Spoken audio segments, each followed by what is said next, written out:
Hello everyone, welcome to our operating system platform's final project presentation. My name is Jada and I'm joined by my group members Damian, Aidan and Kylan. For this project we are tasked with building a fully functional Windows Server network environment from scratch. I'll begin with section 1, which covers the installation and configuration of our Windows Server domain controller, and section 2, which covers the installation of our client operating systems and joining them to the domain. Let's get started. To begin the virtual machine setup for the Windows Server 2025, I opened up Oracle VirtualBox and clicked on New. I gave the virtual machine a name and input the ISO image and made sure that the OS and OS version correlates to the server. I'll give the virtual machine 4 GB of RAM and 2 CPUs.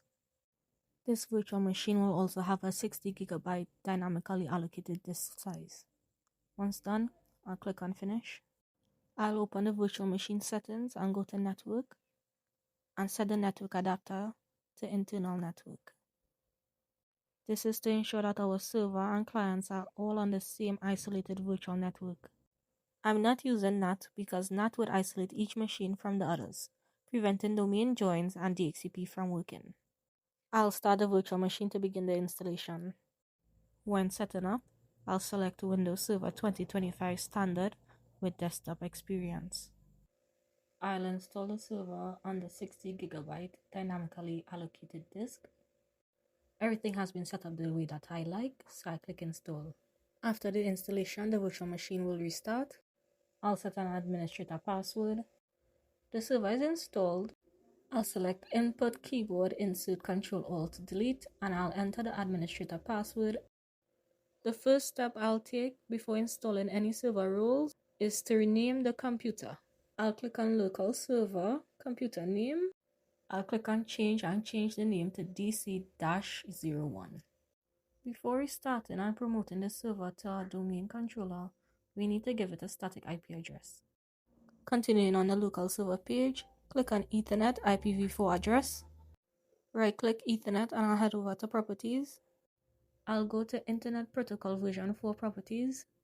Here I'll manually input the static IP configuration. The IP address will be 192.168.10.10. I'll leave the subnet mask as the default. I'll leave the default gateway blank and the preferred DNS will be the same as the IP address. Setting the DNS to a public address here would cause domain features to fail completely, so the server always points at itself for DNS. I've restarted the virtual machine. Now let's add the server roles. In the server manager, I'll use the Add Roles and Features wizard. Moving through the setup, I'll click on Next. I'll leave this as the default and I'll click on Next. Here it will automatically select the destination server. I'll click on Next. On the server roles page, I'm selecting DHCP. I'll also select Active Directory Domain Services and DNS. For each of the roles, I'll ensure to click Add Features. I'll click Next to move through the rest of the setup. I'll click Install and wait until it's completed. It's important not to close the wizard too early. I restarted my virtual machine and my roles are added. This next step is very important. Promoting our server to our domain controller and creating our new forest. Begin by clicking on the flag icon and complete DHCP configuration. I'll commit the changes that I have made and close the page. I'll click on the flag icon again and promote the server to our domain controller. I'm selecting Add a New Forest because this is our first domain controller. There is no existing domain to join. The domain name is ITEC124.local. All 4 group members use this exact name so our environments are consistent. I'm also leaving the functional levels at their defaults. This gives us the full compatibility with all the features we need for this project. I'll also set a Directory Services Restore Mode password. I'll click Next through the DNS options. I'll click on Next, and on the NetBIOS name page, the wizard automatically fills in ITEC124 from our domain name. I'm leaving this exactly as it auto-filled. I'll be leaving the paths as the default. On the next page, you may see a few yellow warning messages during the prerequisites check. These are normal and expected in a lab environment and will not block the installation. I'll click Install Now. Now that the installation is completed, I'll restart the virtual machine. After the restart, the server will log back in as ITEC124 administrator, confirming it is now a domain controller for ITEC124.local. Now that our domain controller is up, we need to configure our DHCP scope so that the client machine can automatically receive IP addresses and DNS settings when they connect to our network. From the server manager, I'll click on Tools, DHCP. I'll expand the server node and I'll right click on IPv4. I'll click on New Scope and I'm creating a new scope called ITEC124-scope. This scope will be handing out addresses in the range of 192.168.10.100 to 192.168.10.200. I'll click on Next. I'm leaving the default 8-day lease. I'm also leaving the exclusions blank. When the wizard asks for DHCP options, I'll configure the DNS server settings so client automatically know to use our domain controller for DNS. I'll now authorize the DHCP server in Active Directory. If the DHCP server is unauthorized, it will refuse to hand out leases even if the scope is configured correctly. The final part of section 1 is to set up our organizational unit structure and create user accounts. Organizational units allow us to logically organize users, computers, and servers within our domain and apply group policy to specific groups. From the server manager, I'll click on Tools and I'll select Active Directory users and computers. I'll right-click the domain root and I'll create our top-level organizational unit. Inside ITEC124-group, I'll create 4 sub-OUs. I'll create ITEC124-group. Inside ITEC124-group, I'll create 4 sub-OUs. These OUs will be members, OU computers, servers, and groups. All 4 group members use these exact same OU names, so our structures match across every build. Now I'll create the group admin account inside the user's OU. This will be our primary administrative account used throughout the project. I'll set a strong password and finish the wizard. I'll also create one standard test user account. Finally, I'll add group admin to the domain admins group. I'll begin by right-clicking on group admin, properties. I'll go to the member of tab. I'll click on add. Then I'll type domain admins. I'll click on OK and I'll apply it. For the demonstration question, I'll show you that the Windows server automatically receives an IP address and DNS setting from DHCP. Here you can see the PC name, the DNS suffix, and the relevant IP address that correlates to the server. This confirms that section 1 has been completed. Moving on to section 2, we will be installing and configuring our 2 client operating systems, Windows 11 and Linux Mint. We will join them both to our ITEC124.local domain.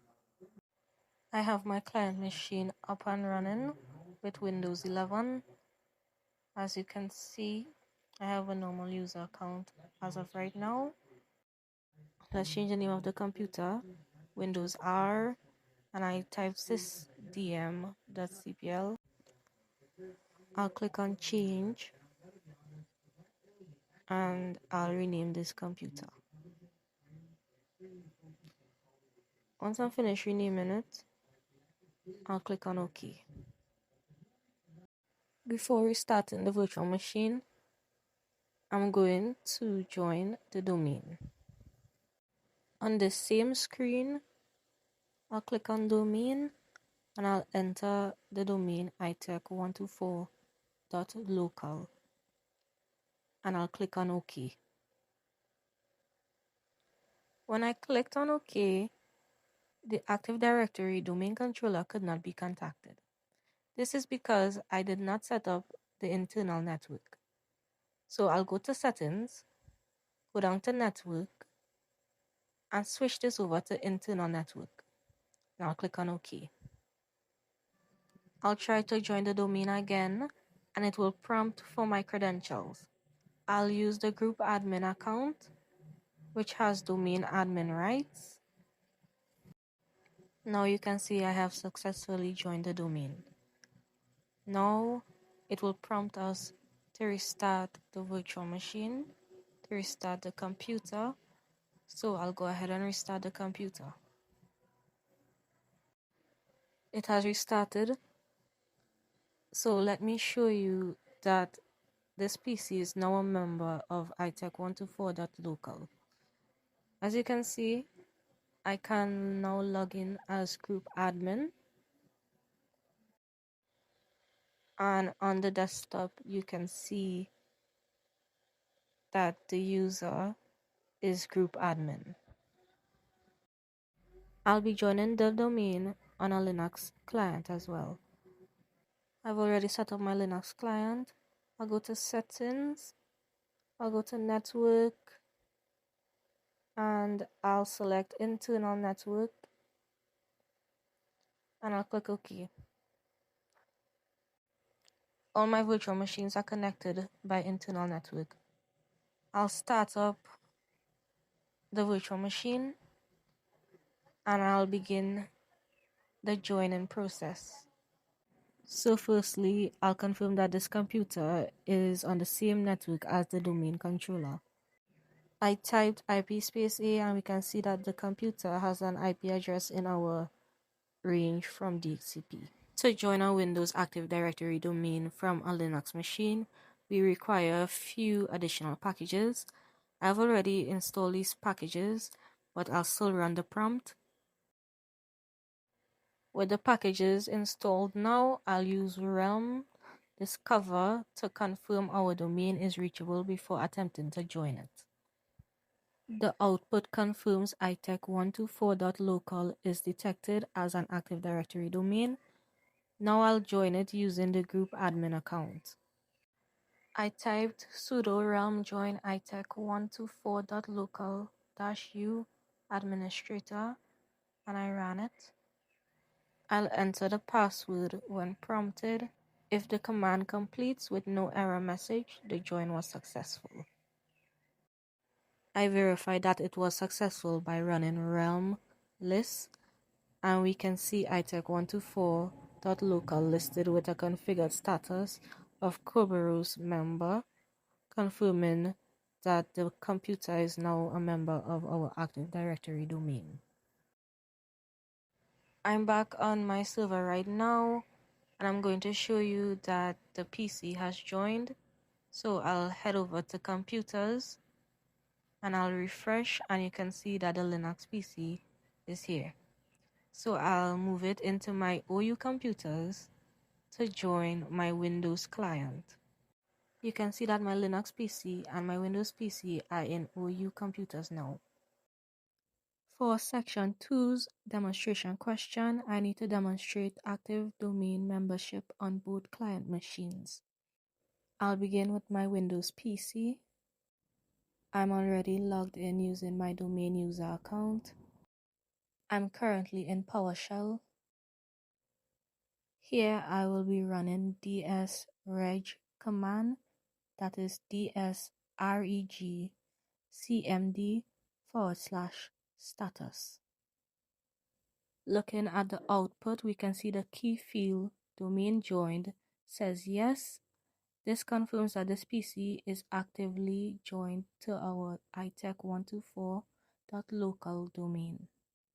The domain name field shows ITEC124, which is our NetBIOS domain name. Azure AD join shows no, which is expected. We are using on-premises Active Directory, not Azure AD, so that field is irrelevant for this project. Switching over to my Linux client, I'll demonstrate domain membership using RAM list. The output shows ITEC124.local listed as a configured RAM with a type of Kerberos member. This confirms that the PC is actively joined to our Active Directory domain, and that completes the Section 2 demonstration question. It also concludes my presentation of Section 1 and 2 for this final project. I'll go ahead and pass it over to Damian so he can continue.